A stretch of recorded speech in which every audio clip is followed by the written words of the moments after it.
Silakan dibuka dengan nyanyi dan doa.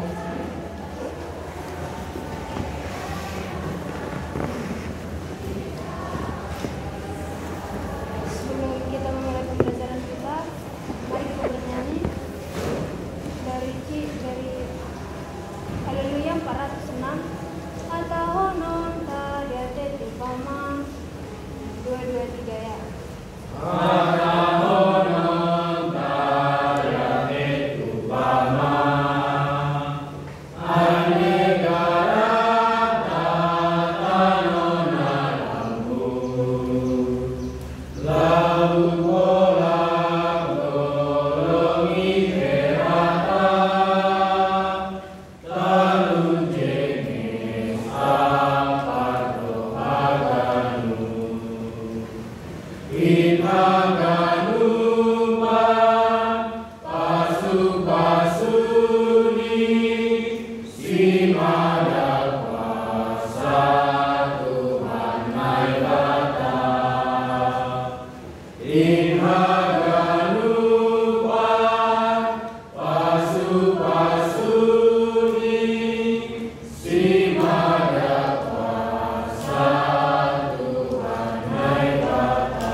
Hamba panami na ikaw atas, sinapasi makoranmu, halani hidup pakonuhurmu mabuat hanami, marpulung bani iya nanon, ay manalah marlajar, sebuka hama uhur pakon pikiran nami, ay sebuah hanami manjalo perlajaran, nalahi bere bapak dosen nami, sanai homa bapak, bani bapak dosen nami, bere hama hasehatan pakon umur na panjang, ay sebuah terus mengajari hanami nyembahni, pardosa na paggal ketongan hanami ya Tuhan, saya sethamai, saya talu panami benar bagahan gorangnya.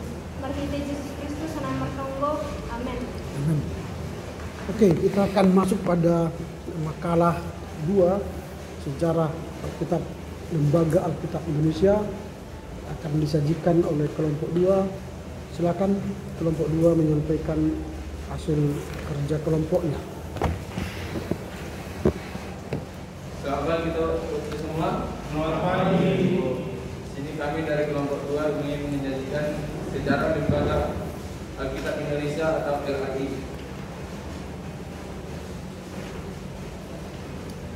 Pendahuluan, latar belakang masalah. Setiap orang Kristen pasti memiliki Alkitab di rumahnya, tidak terkecuali orang Kristen di Indonesia. Alkitab tersebut sering kali berbahasa Indonesia maupun bahasa daerah. Alkitab tersebut ditentukan oleh Lembaga Alkitab Indonesia. Lembaga ini menerbitkan Alkitab dalam bahasa Indonesia dan bahasa daerah di Indonesia. Lembaga Alkitab Indonesia atau sering disingkat LAI memiliki peran penting dalam terjemahan Alkitab di Indonesia. LAI memiliki sejarah yang panjang dimulai dari berdirinya De Java Auxiliary di Bible Society atau JABS. Lembaga ini memiliki peran dalam penerjemahan dan penerbitan Alkitab Indonesia. LAI menerbitkan Alkitab antara lain Alkitab terjemahan lama, Alkitab terjemahan baru, Alkitab bahasa Indonesia sehari-hari, Alkitab terjemahan baru versi 2, dan lain-lain. Untuk mengetahui lebih lanjut mengenai sejarah LAI, maka kami mengambil dulu makalah sejarah lahirnya Lembaga Alkitab Indonesia. B. Rumusan masalah. Apa latar belakang berdirinya Lembaga Alkitab Indonesia? Yang kedua, bagaimana proses lahirnya Lembaga Alkitab Indonesia? Dan ketiga, bagaimana perkembangan lembaga Alkitab Indonesia di Indonesia. C. Tujuan, mengetahui latar belakang berdirinya lembaga Indonesia. Yang kedua, mengetahui proses lahirnya lembaga Alkitab Indonesia. Yang ketiga, mengetahui perkembangan lembaga Alkitab di Indonesia. Yang pembahasan latar belakang berdirinya LAI dan tentang olehnya. Pembahasan 2.1 latar belakang berdirinya LAI. Sebelum berdirinya Lembaga Alkitab Indonesia atau LAI, pada tanggal 4 Juni 1814 telah berdiri Lembaga Alkitab di Batavia, terus sekarang Jakarta, di bawah pimpinan Letnan Gubernur Thomas Stamford Raffles. Lembaga Alkitab ini dinamakan Lembaga Alkitab Jawa.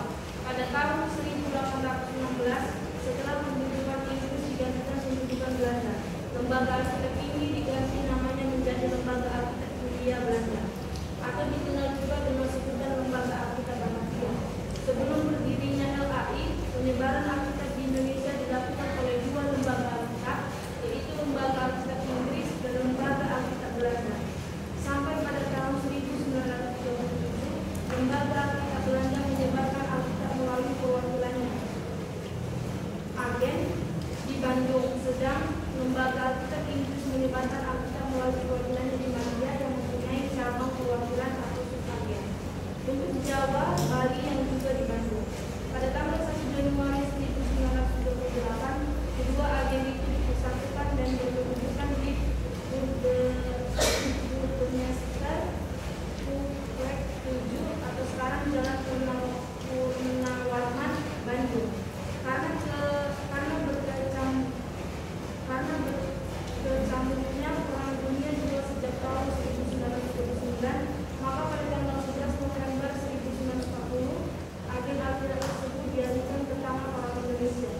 yaitu pada waktu penandatanganan Akta Notaris Pendirian Lembaga Alkitab Indonesia sebagai yayasan di hadapan Notaris Elisa Produk. Akta Notaris yang bernomor 101 tersebut mencatat susunan pengurus LAI yang pertama. Susunan badan pengurus yayasan LAI yang pertama adalah Ketua Dr. Sorum Sultan Gunung Mulia, Wakil Ketua Elvianus Katoko Panisera Sendahara, Mr. Gio W. Kok, anggota Siti Reimena, DS Peter Domingus Ratwi Hamulo, DS Mas Komarli C. Ratmaja, DS Puli K, dan DS Raden Sabtojo Yudo Kusowo. Sementara itu pada tahun 1952 LAI diterima sebagai anggota media atau disebut dengan Association Member dari persekutuan lembaga-lembaga Alkitab sedunia. Pada persidangannya di Kota Tamil, India, yang diterima menjadi anggota penuh ataupun member.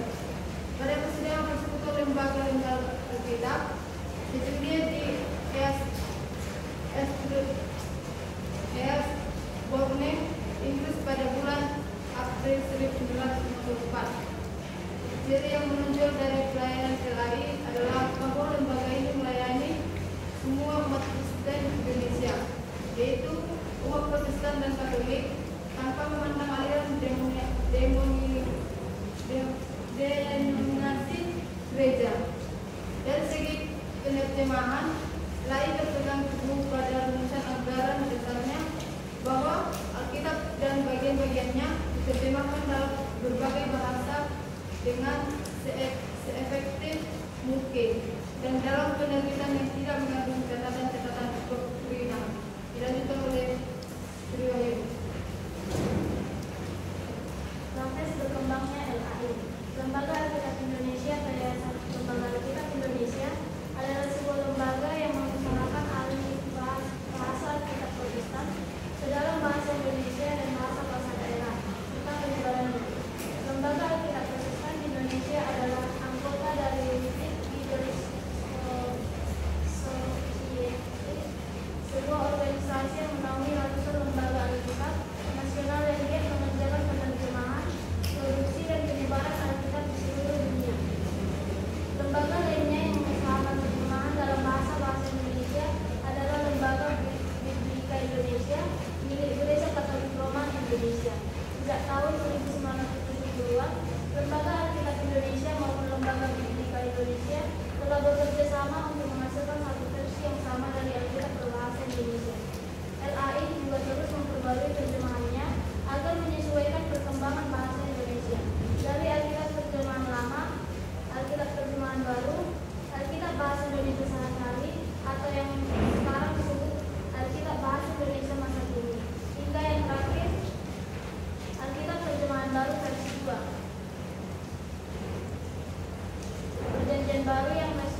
baik dan kelas seni. Pada tahun 2023, LAI menerbitkan dan mensosialisasikan terjemahan baru 2 atau JB2 yang digagas oleh Naudi dilakukan oleh Rina.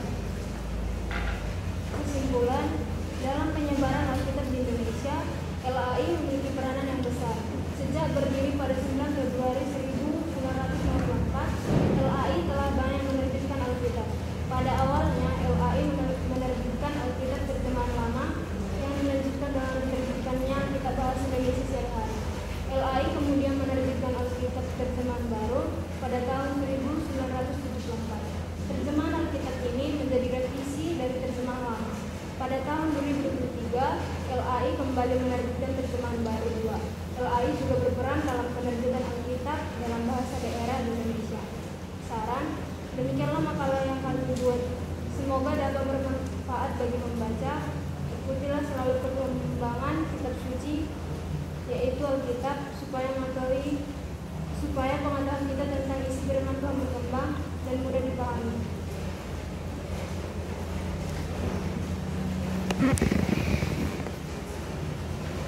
Oke, sekian dari sajian kami. Buat teman-teman yang mau ingin bertanya, ayo silakan. Oke, baik. Sebelum masuk kepada pertanyaan dan diskusi, saya mau sampaikan kepada kelompok satu yang minggu yang lalu tidak mengerjakan tugasnya sebagaimana mestinya. Nanti habis perkuliahan ini, silakan menjumpai saya di ruangan saya untuk memberikan tugas pada saudara-saudara. Yang pertama. Yang kedua, saya harus pastikan dulu saudara-saudara yang hadir di kelas ini sudah membaca materi ini 1 minggu yang lalu. Karena kelompok 2 ini telah memberikan materi selama 1 minggu. Harapannya ialah seperti yang saya katakan dulu, kita membaca, lalu menggumuli, lalu memberi masukan supaya ini diskusi kita enak, karena kita sedang berdiskusi bersama untuk mencapai tujuan supaya kelas ini mengerti apa itu sejarah Lembaga Alkitab Indonesia. Lalu kalau ada sumber-sumber yang dibaca, silakan dikirimkan ke grup supaya itu digunakan oleh kelompok 2 memperbaiki dan menyempurnakan paper mereka. Gitu ya. Oke, siapa yang membaca materi ini, paper ini setelah dikirim oleh kelompok? Siapa yang membaca? Selain mereka ya, yang membaca. Tinggi tangannya. Yang membaca. Siapa yang tidak membaca? Tidak membaca paper ini, makalah ini setelah dikirim kelompok. Siapa yang tidak membaca? Oke, saya ulangi. Siapa yang membaca? Membaca. Hati-hati nanti kalau saudara tidak membaca dan saya tanya apakah saudara membaca atau tidak. Saya ulangi ya, siapa yang membaca? Oke, siapa yang tidak membaca? Belum mengerti pertanyaan saya. Saya ulangi. Siapa yang membaca? Terakhir, siapa yang membaca? Yang membaca. Oke, yang tidak membaca. Tidak membaca. Kau membaca? Kau. Tadi nggak angkat tangan. Ya, tanganmu nggak kelihatan. Saya ulangi, siapa yang membaca? Oke, baik. Hati-hati ya, kalau nanti saudara tidak membaca dan membaca, saya tahu itu orang yang membaca tidak membaca. Saya buka termin untuk saudara memberikan masukan dan pertanyaan yang membangun. Silakan sebutkan nama dan baru bertanya ya, silakan. Dari sini. Ayo silakan. Silakan. Perkenalkan, nama saya Budha Triambulan. Yang ingin saya tanyakan dua pertanyaan. Yang pertama, mengapa penerjemahan ini terus diperbaharui? kenapa penerjemahan Alkitab terus diperbarui? Terus yang kedua, apakah dengan diterjemahkannya Alkitab ke dalam bahasa-bahasa lain itu mengurangi maknanya dari bahasa Alkitab asal bahasanya, bahasa aslinya? Setelah diterjemahkan, apakah artinya itu atau maknanya itu berkurang atau bagaimana? Oke, silakan dulu. Topik kita hari ini apa? Sejarah Lembaga Alkitab Indonesia. Jadi fokus pada topik kita. Sekarang kita membahas tentang sejarah Alkitab, Lembaga Alkitab Indonesia. Belum membahas penerjemahan. Minggu depan kita akan membahas pentingnya penerjemahan Alkitab. Makanya saya katakan tadi, hati-hati. Kalau memberi masukan, ingat kelas ini sekarang membahas topik apa. Pertanyaanmu harus cerdas. Pertanyaanmu saya tahu Anda membaca atau tidak. Sehingga pertanyaanmu membangun apa tidak. Jadi pertanyaan itu tidak cerdas karena tidak membaca silabus dan topik hari ini. Lanjut, siapa yang bertanya? Bertanya itu pakai daya nalar. Pahami apa yang kau tahu, yang kau tanya. Silakan.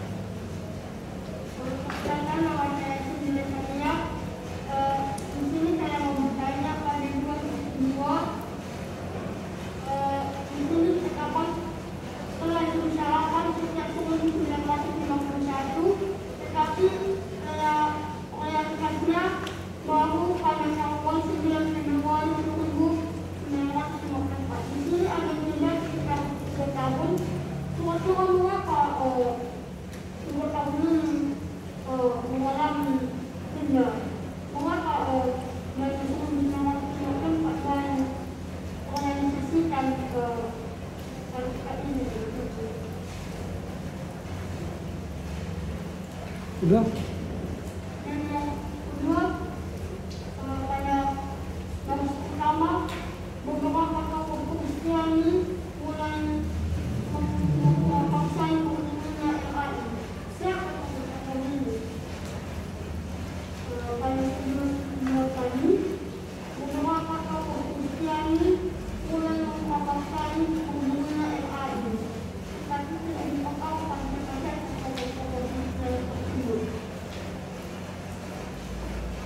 Cukup. Lanjut, apa lagi tadi? Bertanya sampai sini. Silakan.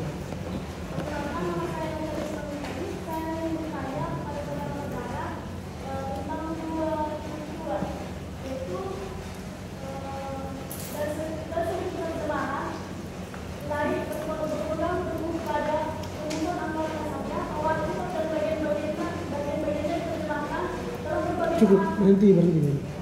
Ayo saya tanya ini. Saya sudah hentikan, itu tidak pertanyaan lepas hari ini.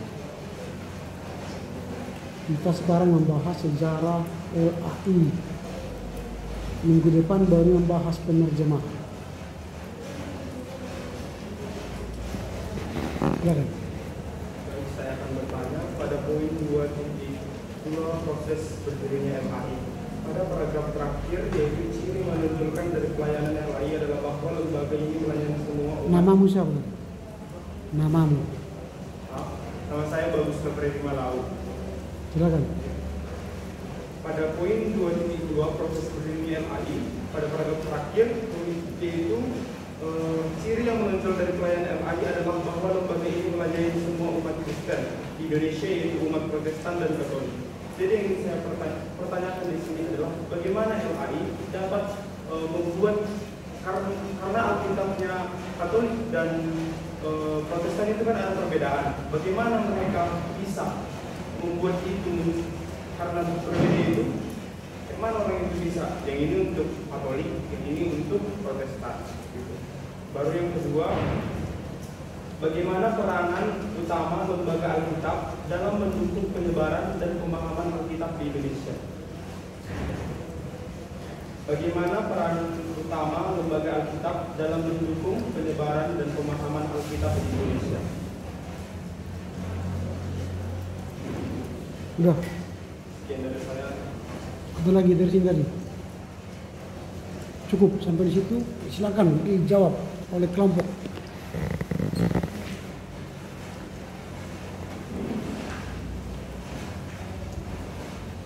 Oke, terima kasih untuk teman-teman yang bertanya. Yang pertama, mengapa penerjemahan Alkitab diperbaharui? Yang kedua, apakah arti dan makna berbeda?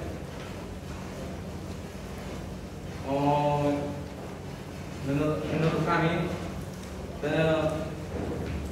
penerjemahan Alkitab ini diperbarui setiap. Tahu saya jawab, tadi tidak saya izinkan pertanyaan itu.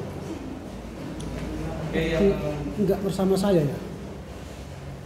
Oke, kami mencoba menjawab pertanyaan dari Bagus. Bagaimana hal ini membedakan Alkitab umat Protestan dan Katolik? Kan tugas embal ini melayani semua umat Kristiani. Jadi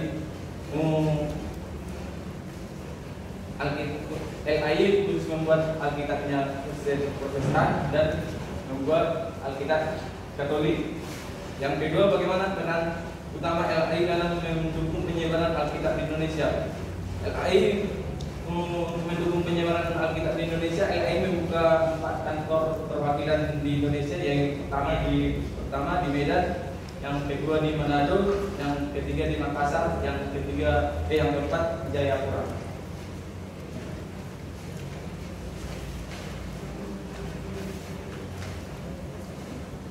Ada lagi yang menambah?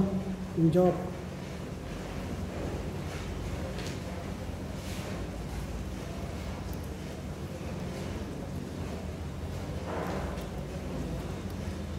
Cukup. Baik, saya menjawab pertanyaan dari pertama.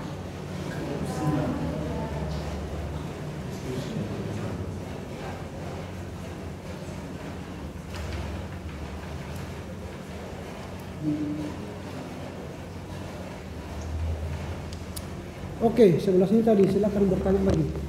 Fokus ya, fokus dalam mata kuliah ini ya. Jangan menghayal.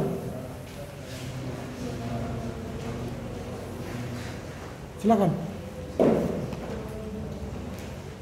Silakan. Perkenalkan, nama saya Karantina dari Sukabumi. Yang menjadi pertanyaan saya adalah, apakah lembaga Alkitab Indonesia pernah mengalami perubahan signifikan dalam struktur atau tujuannya sepanjang sejarah? Oke, silakan. Perkenalkan, nama saya Sita Bolon. Pertanyaan saya, apakah ada upaya dari Lembaga Alkitab Indonesia agar Alkitab diterapkan dalam proses perdamaian? Oke, lanjut. Siapa lagi? Silakan.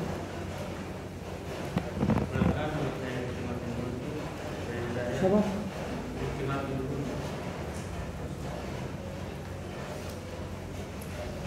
Saya, bagaimana peran LAI dalam menerjemahkan? Mana absen juga? Absen.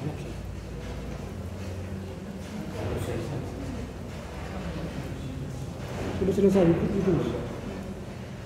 Silakan. Bagaimana peran LAI dalam menerjemahkan Alkitab dalam Stop. berbagai? Yang lain.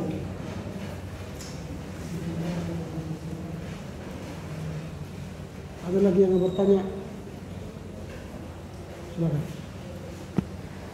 Perkenalkan, nama saya Iwan Faragi. Pertanyaan saya adalah, apakah ada motivasi tersendiri LAI untuk membuat menerjemahkan Alkitab dalam bahasa Indonesia?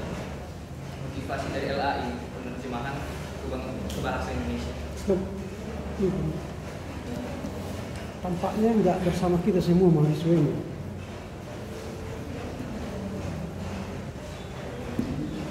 Kalian baca silabus enggak? Baca silabus. Baca. Saya sudah jelaskan tadi kan. Hari ini kita membahas topik apa? Sejarah Lembaga Alkitab. Topik penerjemahan kapan? Makanya cerdas bertanya. Gitu loh. Pertanyaanmu bahas tentang sejarah. Kalau ada di situasi situ penerjemahan mereka tulis, sampaikan jangan tulis itu. Kan itu fungsimu di sini. Memberi masukan. Karena itu bukan topik kalian. Gitu. Jangan bertanya tentang penerjemahan. Itu artinya saudara tidak membaca makalah ini. Tidak membahas di kamarmu apa sebenarnya kepikiran ini. Orang cerdas itu dibaca, dilihat dari pertanyaan. Orang cerdas itu dilihat dari pertanyaan. Kalau pertanyaannya bagus, berarti dia paham mata kuliah ini. Topik kita apa?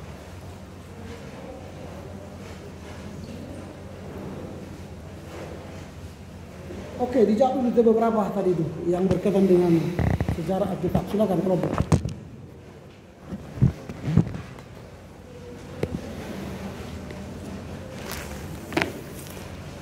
Silakan.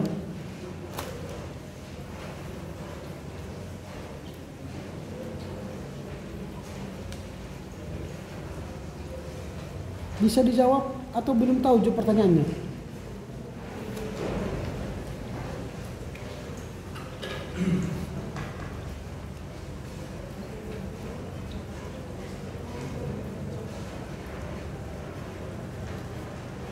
Bisa?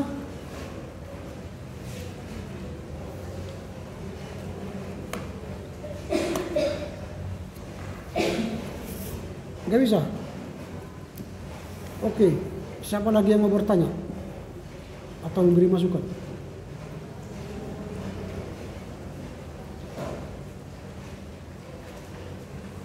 Ada?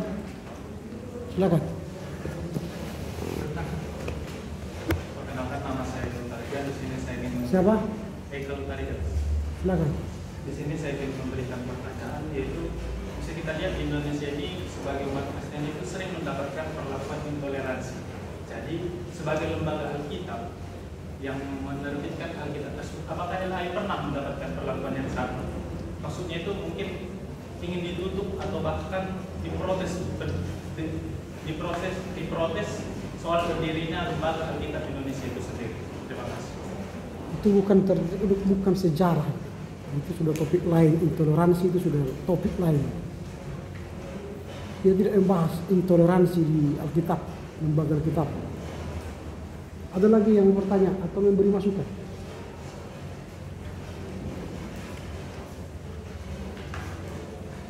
Ada?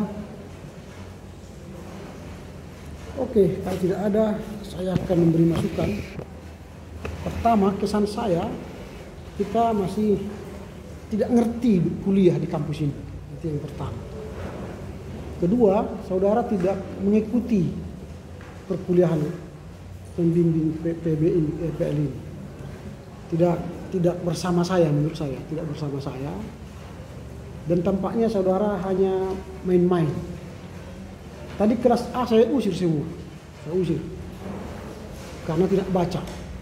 Mungkin kalian dengar tadi, jadi pura-pura kalian membaca, tunjuk tangan. Saya tahu Anda tidak membaca. Tapi supaya Anda tak terusir, pura-pura Anda angkat tangan. Tapi pertanyaanmu menunjukkan Anda tidak baca. Kalau orang membaca, dia baca silabus, dia baca topik hari ini, pasti pertanyaannya cerdas. Mau memberi masukan kepada kelompok. Ada banyak hal yang tidak tidak masuk akal di bahasan ini. Apa itu? Ini makalah, tak ada satu buku pun yang digunakan. Satu buku pun dari LAI tidak ada digunakan. Mereka menulis LAI. Aneh. Dan 100% semua tulisan ini berasal dari internet. Padahal mereka kerja kelompok namanya.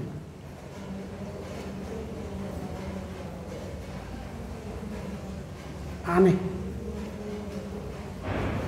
Kalian pernah ke LAI? Kelompok ini? Tidak pernah. Di mana LAI di Medan ini?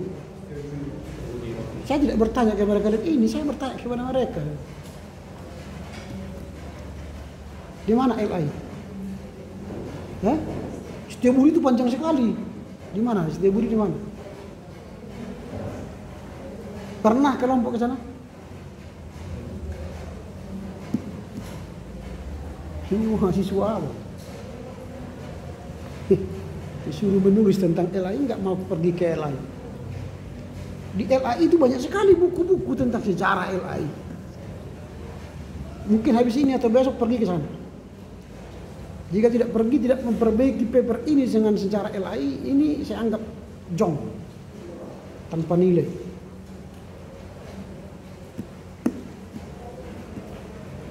Sama nanti kelompok 3, kalau tidak pernah ke LAI jangan kirim papermu ke grup nanti. Nasib kalian nanti sama dengan mereka.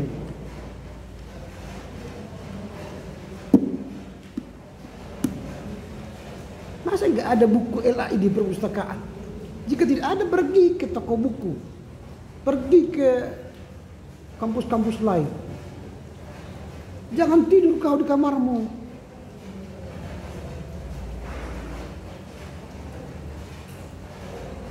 Mahasiswa apa kalian? Baru semester 1, gerakannya kayak umur 73 tahun. Kalian mungkin pasti 18 tahun juga. Atau 17 tahun. Masa energinya seperti orang-orang kakek-kakek yang sudah mau mati. Mahasiswa itu harus mengeksplor dirinya. Cari data kemana-mana. Move on kalian dari cara belajar SMA. Mahasiswa itu namanya maha siswa, di atas siswa. Bukan dicekoki kalian buku-buku begini. Cari kemana-mana. Itu artinya supaya otakmu encer, terbuka.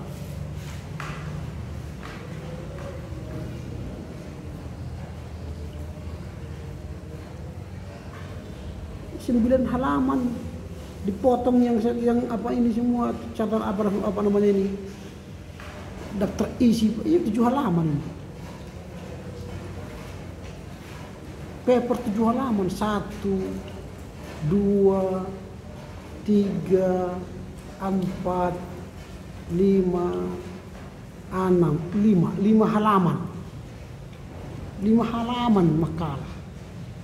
Cara membuat daftar isi pun tidak tahu, cara membuat halaman pun tidak tahu. Manual. Manual. Tamat SMA mana dulu kalian? SMA sore ya? Saya halaman pun nggak bisa. Tanya abang-abangmu kalau nggak bisa. Tanya orang lain. Ini 5 halaman ini. Isinya 5 halaman. Makalah itu 10 sampai 20 halaman.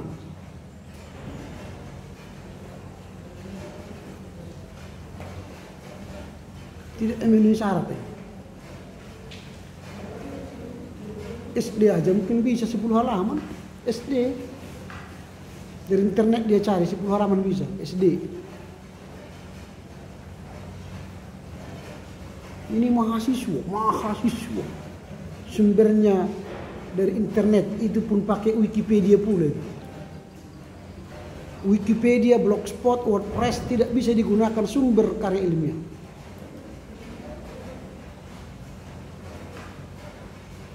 Wah.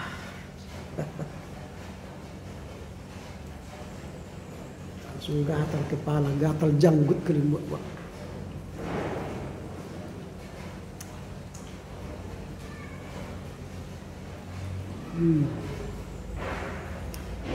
Nanti diperbaiki, saya akan kirimkan ini ke kalian, perbaiki, yang lain baca ya, supaya jangan terjadi seperti ini lagi.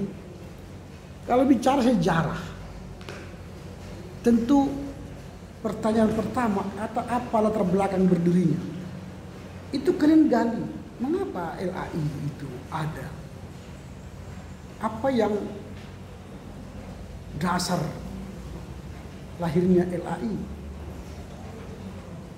Lalu apa hambatan, tantangan yang dialami LAI saat mereka mulai berdiri di Indonesia? Lalu karena itu dulu saya katakan bahwa LAI di Indonesia sangat unik, karena LAI di Indonesia satu-satunya di dunia ini yang sama-sama diakui Protestan dan Katolik terjemahannya. Berarti LAI punya hubungan yang baik dengan Katolik, KWI. Berarti kalian carilah nanti hubungan LAI dengan KWI. Ini kan soal sejarah, bahwa LAI menjadi representasi lembaga ekumene penerjemahan di dunia ini. Tentu nanti kalau bicara soal latar belakang berdirinya, itu kan ada tokoh-tokoh yang pelopor pendirinya. Lalu kalau bicara nanti hambatan-hambatan, tantangan, itu kan bicara soal peluang, program-program yang mereka tawarkan. Lalu bagaimana LAI bisa berkembang hingga sekarang? Perkembangannya itu dijelaskan. Ini bagaimana perkembangan LAI Indonesia, tapi kalau kita baca perkembangannya ini hanya sekilas saja.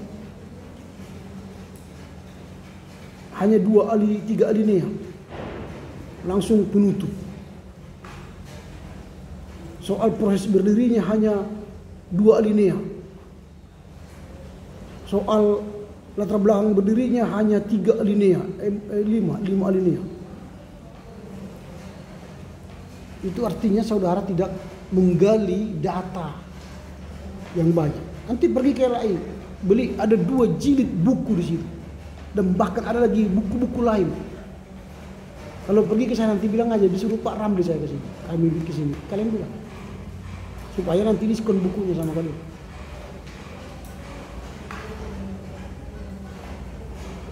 Jangan seperti ini. Ini paper sedih. Jadi kalian cari nanti bagaimana sejarahnya. Di situ akan kalian lihat sejarah LAI panjang sekali. Sama dengan kelompok 3 nanti, pergi ke sana supaya Anda lihat nanti bagaimana sejarah penerjemahan itu panjang sekali.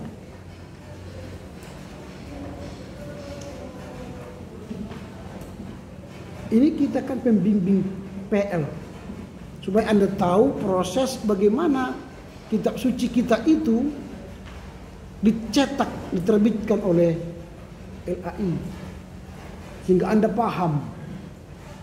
Ketika Anda jadi pendeta nanti menjelaskan LAI bisa dengan baik. Perannya apa, fungsinya apa. Diuraikan nanti di sini. Apa perannya, apa fungsinya, program mereka apa.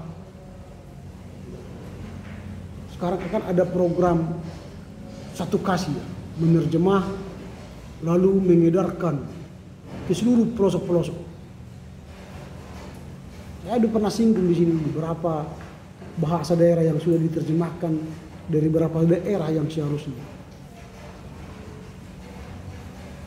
Nah yang terakhir ini saya kurang tahu apakah ini kalian buat sendiri atau memang kalian temukan dari yang lain. Salam 10 pasal 1 hari. Itu dari mana?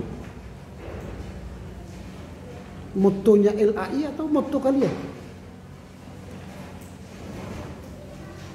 Coba kelompok, ini salam ini dari mana? Kenapa harus ada kesimpulan salam 10 pasal 1 hari? Ini karya ilmiah loh, bukan main-main.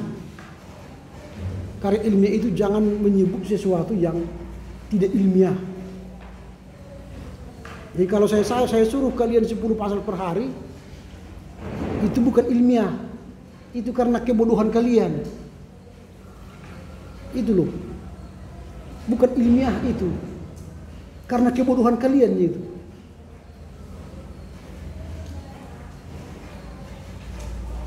Masa mau kau tampilkan lagi di sini kebodohanmu? Di paper pula itu.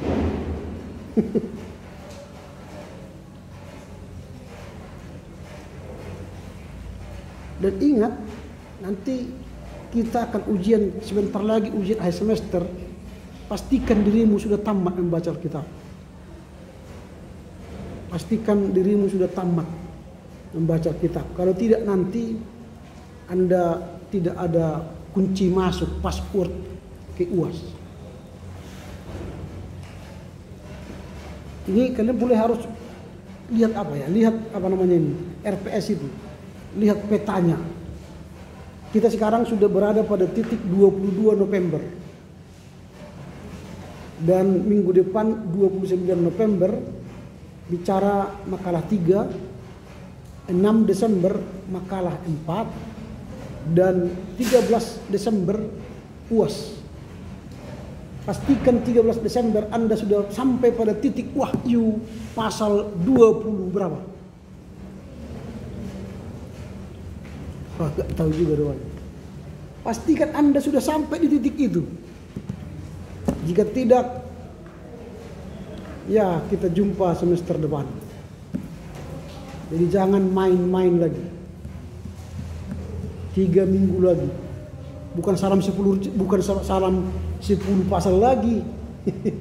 Tingkatkan, hitung berapa pasal setiap hari. Bukan 10 pasal lagi sekarang itu. Kejar.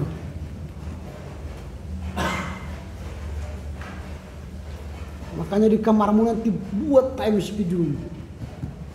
Jangan habiskan waktumu lagi di luar sana. Papermu masih banyak lagi. Tidak hanya mata kuliah ini, mata kuliah lain lagi. Anda mengontrak 20 SKS sekarang. Seharusnya tidak ada waktu kalian main. 20 SKS tidak ada waktu main-main. 20 SKS itu berarti kan 10 mata kuliah. Kalau saudara investasikan 1 jam 1 mata kuliah, berarti Anda butuh 10 jam 1 hari duduk di meja belajar. Jadi kalau ada lagi kalian berani keluyuran, wah, itu tanggung sendiri lah nanti. Dan jangan memble-memble di sini. Kalau udah mau keluar lah. Si Gilbert enggak silai kan? Saya tidak mau orang yang seperti itu. Dinasehati memble. Ketika terakhir saya bilang, keluar kau. Tak beres kau semua. Jadi kalau ada lagi yang mengikut dia, tak tahan studi di sini, silakan aja. Masih semester 1. Masih sedikit orang tuamu habis di sini, sekitar 10 juta lebih kan. Daripada dihabiskan nanti puluhan juta di sini, Anda tak menjadi pendeta, ngapain? Petani pun mulia nih. Petani sawit 10 hektar mulia itu. Lebih tinggi gajinya dari pendeta.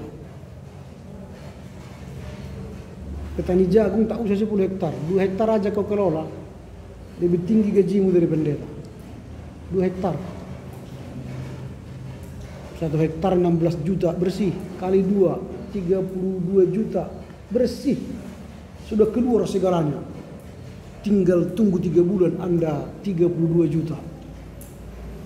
Bagi 3, berapa juta 1 bulan?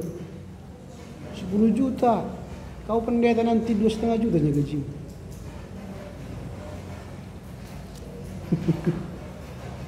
Habis lagi uang orang tuamu, habis energimu di sini.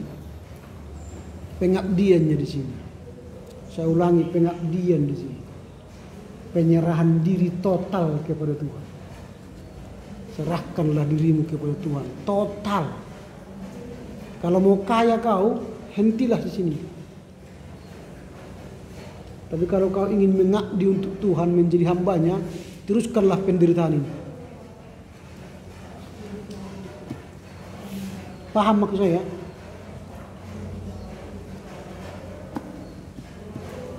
Jangan gara-gara kau lihat pendeta di sana, oh punya mobil, oh punya rumah, handphonenya Galaxy Note, Handphonenya ipon tuh. Wah, pendeta lah aku kau pikir.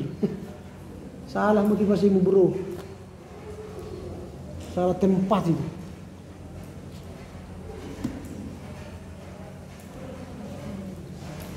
Oke, sampai di sini dulu. Saya tidak mau perpanjang karena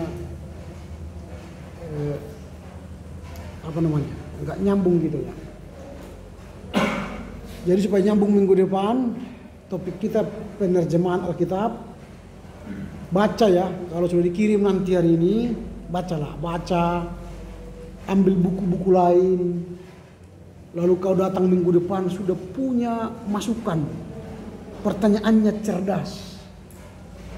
Karena Anda sudah memberi pemikiran, membangun supaya paper ini bagus. Ini bukan paper mereka, ini paper kita. Termasuk Anda yang membuat ini gagal. Karena Anda tidak memberikan masukan kepada mereka. Masukan yang baik.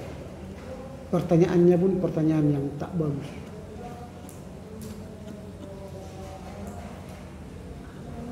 Begitu ya. Saya kirim ini ke apa? Ke kelompok. Dan baca, kalian juga baca.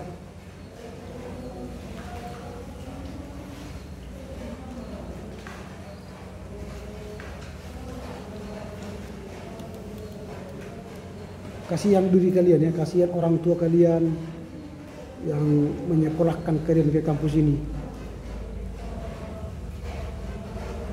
Kalau seperti ini cara belajar kita, kasihan.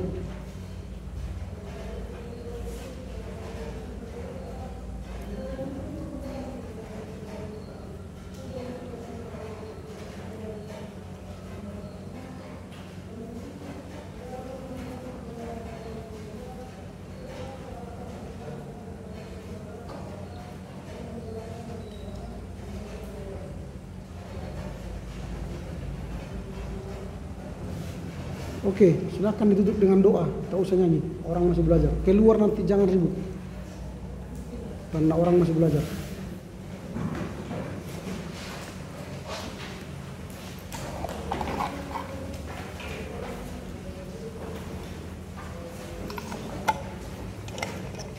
Untuk menutup pelajaran kita, agar saat ini kepada punya syukur dan kemuliaan Bapa, di mana seperti kami komunikasikan dengan baik.